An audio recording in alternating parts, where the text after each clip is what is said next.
Did I read right that you were an intimacy coordinator for Netflix? I did do that. Okay. Yes, For I do Heartland? that. Yes, I was the second IC. So the main intimacy choreographer's name is Sasha Comrie. That's my girl. And so I went and covered for her for a few days on set. But yes, I do that for television, film, and stage. How do you get into that? Well, I was music directing a production of Choir Boy in Seattle some years back, and the intimacy choreographer's name is Kaya Dunn, who's kind of a pioneer in the industry because it's still relatively new.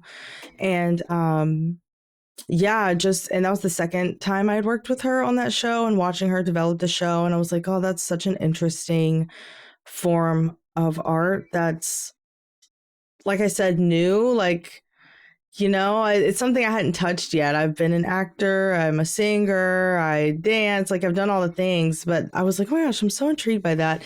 And so I started taking classes and just, workshops and things like that, and taking gigs here and there.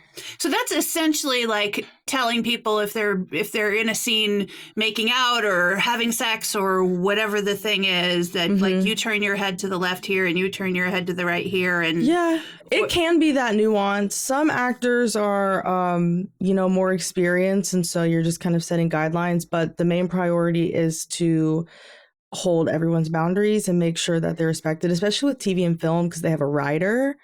So things that they will and will not do that they have said on contract. And so making sure that everyone is sticking to those parameters, because sometimes people get a little wacky in the moment and it's like, whoa, whoa, whoa, whoa, whoa, whoa, whoa. We did not agree to that. Intentionally or otherwise. Yeah. I guess that's a good thing in 2026 to have somebody there to just protect everybody involved in those situations. Yes. I've only had a few people be like, what do we need that for? And they don't even have the best track record. And I'm like, you have not been abused in a scene, but many people have. Yeah. And it just brings more of a sense of camaraderie with the cast. Like, it takes a lot of the awkwardness away. Our intention is also to desexualize the language.